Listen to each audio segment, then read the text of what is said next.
Hey guys, welcome back to the Majestic Bean channel. Now, I'm not sure about you, but I have always wondered how old coffee tastes. And to my surprise, I kinda managed to save a whole bag unopened of coffee that was roasted on the 5th of February this year. So it's around 10 months old. So in case you are wondering as well how old coffee tastes like, stick around until the end of this video and find out.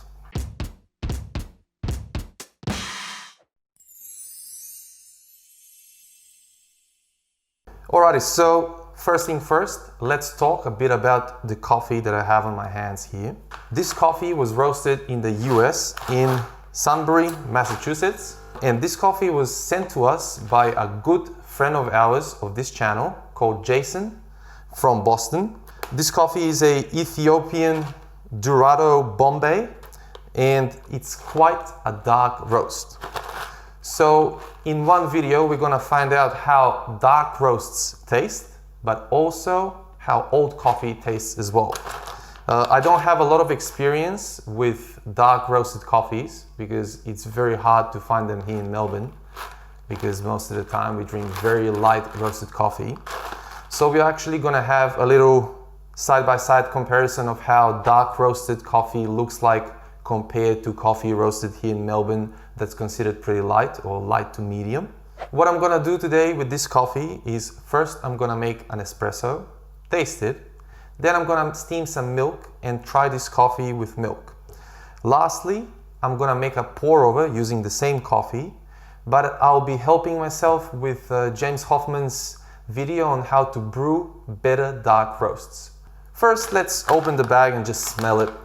I remember smelling this coffee when I opened the first bag I received. I actually received 2 bags of this same coffee, so a kilo of coffee. I saved this one and kind of used the other one. It's quite pungent, to say the least. Whew. Still smells the same as it used to. Smells very oily, to be honest, and it looks like little chocolate beans. But anyway, thank you, Jason, for sending this coffee ages ago. What I'm gonna do is the usual. I'm gonna dose 16 grams of coffee. I'm actually gonna use these beans. First thing that I notice when using a dark roasted coffee is the beans weigh so little. So for example, what I have over here, the amount of coffee, if I had a light roast, this would weigh around 21 grams for sure. But this time I only have 16 grams of coffee here. So that means that one bean weighs almost nothing. I have the Lelit Mara X set on its lowest temperature setting, just because obviously when you're brewing darker roasts, you need a lower temperature because it's easier to extract the coffee. And the opposite, when you're using lighter roasted coffee, you need a higher brewing temperature in order to extract more of the coffee. First, I'm gonna try using my usual espresso grind setting of 3D, and then we'll take it from there. For this coffee, I'm actually going to use a low flow profile, which means there's going to be a slow pre-infusion and we're going to use a low flow setting.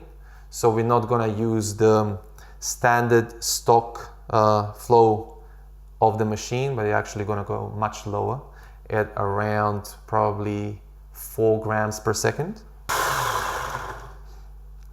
So smelling the beans, the whole beans, it wasn't a very pleasant smell. And smelling the ground coffee is not pleasant as well. Actually, it smells a bit moldy and it's so dark, it's very weird. For those of you out there who are drinking dark roasts, I really want to know what's the reason for you drinking dark roasted coffee, and I actually would love to see your reason in the comments down below. I'm gonna use my puck screen just in case there's some channeling. Those first drops of coffee look like tar.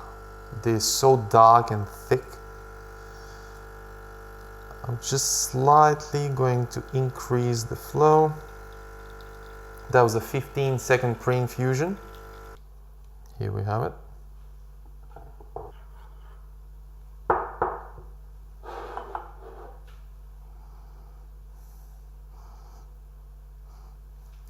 That's pretty aromatic. It kind of smells better than the ground coffee and the coffee beans themselves before.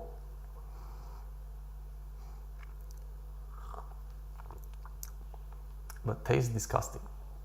I've never tasted espresso like this. This espresso belongs in hell.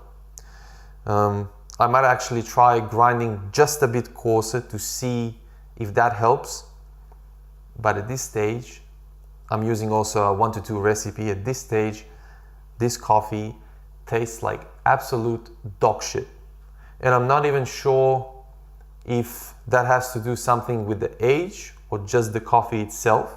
Because when I originally got this coffee 10 months ago, I did not try it as espresso.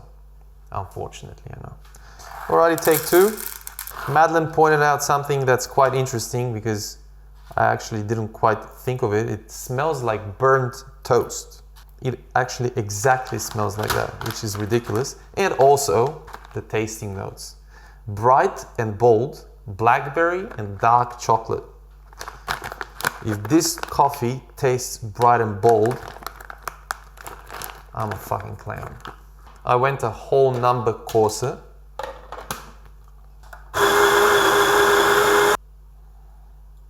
Another thing that I noticed is I'm using a 16 gram VST basket and I'm using 16 grams of coffee. So dark roasted coffee takes up so much volume that it fills up the 16 gram basket to its brim, which means that I could not dose more than 16 gram in this 16 gram basket. Most of the time when I'm using, let's say, medium roasts, or at least medium roasts that are up to Melbourne standard, if I put 16 grams of coffee, it seems like there isn't enough coffee in the basket, so I could dose anywhere up to 18.5 to 19 grams in a 16 gram basket. So that tells you just how dark this coffee is. So that was much better. I had a 15-second pre-infusion at around 2 grams per second, and then after that I ramped it up to 4 grams per second for a total brewing time of around 30 seconds.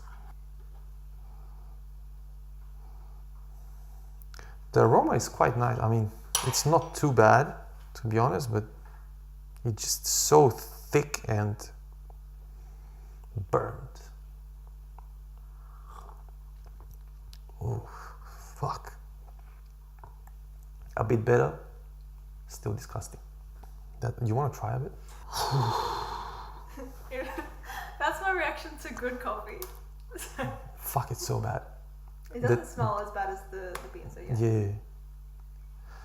This smell is kind of like dark fruits, like dark berries sort of stuff.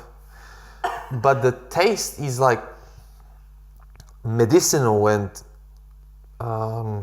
what's it called? Burnt, moldy, and it just stays and lingers on your tongue forever. Like it doesn't go away.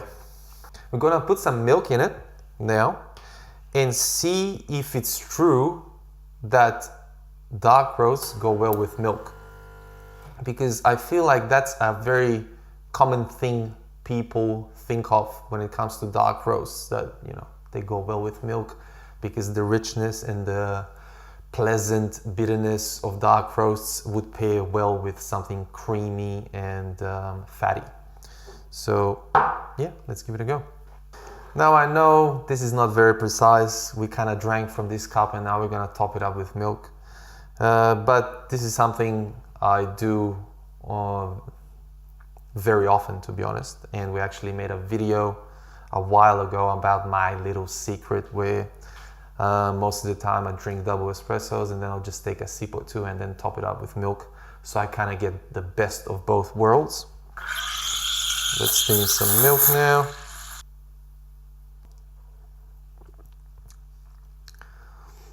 It tastes like mixing burnt ashes and charcoal with milk. So it's definitely not pleasant at all. Tastes a bit better. It's not as harsh as before, but still, it's disgusting. So yeah, old coffee, especially old dark roasted coffee, prepared as espresso, tastes like dog shit. Alrighty, so what we're doing now is a pour over, right? In his video, James Hoffmann is talking about how to brew a better dark roast, right? So what we're gonna do, what I did, is first I ground the coffee at around 1,000 microns, which on the JMax is setting 270, 280 for this dark roast. Also, I'm going to use a smaller brewing ratio instead of 1:16 for which we use for most pour overs. I'm going to use a 1:14 brewing ratio, and I'm going to bloom the coffee with boiling water, but continue the brewing process with water at around 80 degrees. Unfortunately, I don't have an electric kettle to control the temperature of my water. So what I'll have to do is bloom the coffee with boiling water from my tea kettle and then continue the brewing process using my stovetop kettle with water at around 80 degrees. So let's do that first.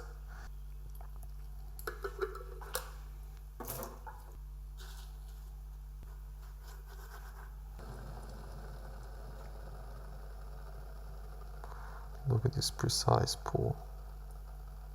There we go. 30 grams. So we are at 40 seconds. Now we're hitting the coffee bed with water at 85 degrees. I've definitely forgotten how dark and charry the coffee slushy looks like when you're brewing with the V60 cone. So weird. And it's completely dry. If I was brewing a lighter roasted coffee, when I would squeeze the filter, there is always like a little stream of coffee coming out, whereas now it's just a couple of drops and that's it. I think the lower water brewing temperature will definitely do this coffee a favor, because the lower temperature will not extract a lot from the coffee, so maybe it'll extract just enough to get a pleasant cup of coffee instead of just a crazy, disgusting, bitter, ashy cup of coffee. Unfortunately, with the espresso machine, we cannot drop the brewing temperature down to 80 degrees. I think the lowest it would go is around 89, 90 maybe, as far as I remember. I might be wrong though. The first time I brewed this coffee, when I got it, I unfortunately did not know that I was supposed to brew it with a lower water temperature. So I brewed it with water at around 93, 94 degrees. And for some weird reason, I kind of got those blueberry notes or blackberry notes. Yeah, blackberry notes. But it still tasted very bad. So I'm hoping that with James Hoffmann's help now, we'll be able to get a more pleasant cup of coffee. Aroma is definitely nice. I'm not gonna lie, it smells pretty good. And it's not harsh. I'll give it that. It tastes a bit hollow and almost like underwhelming. You know, there's not much to it. But for example, compared to the espresso that we had before, it's not overly bitter. It's not unpleasant. it's not moldy, it's definitely not ashy, and it's also a big improvement compared to the cup of coffee I had when I first received this coffee. So overall, I'd say that not only is this cup of coffee a huge improvement compared to the last V60 I brewed with it, but it also means that the video that James Hoffmann put out on how to brew better dark roasts also works, and it gives you a nice cup of coffee, which kind of means, let's say you're stuck with a dark roasted coffee somewhere in the middle of nowhere, in a desert for example, and you turn on your Wi-Fi, your mobile data, and you look up this video and you say, all right, I can brew a better cup of dark roast. That'll come in handy. So yeah, here we are. What did we learn in this video? First of all, dark roasted coffee is not my cup of tea. Definitely not great for me as espresso. Using James Hoffmann's method, it can be good with a pour-over brewing method. This is the first time I've tried coffee that's older than 2 months maybe, which is kind of an interesting experience. The coffee does smell a bit moldy and just weird, but I think that's due to the fact that it's a dark roasted coffee. This particular bag of coffee was not frozen. It was actually just never opened, put in a cupboard, away from the sun, away from being exposed to the heat and so on. So the storage conditions were probably ideal. I think that, for example, if we had a nice light to medium roasted coffee stored in the same conditions in this one, we would have enjoyed a very pleasant cup of coffee, probably far off its peak, but still much more pleasant coffee than this one, for example. So now I want to hear from you guys. What is the oldest coffee you've ever tried? And also I'm curious to know, how do you enjoy your dark roasted coffee? Do you like to prepare it as espresso, black or with milk? Or maybe you want to do a pour over, like a V60, a Kalita or something else. Also, if you enjoyed this video, you learned something new, make sure you like, subscribe, press the bell button. Check us out on social media. It's at TMBean channel on Instagram and Facebook. And if you want to get yourself some nice merch, you can follow the link to our Teespring store, where you can purchase the hoodies, the t-shirts with the Gaja Classic logo. That's all from me for today, and I'll see you in the next video. Bye-bye.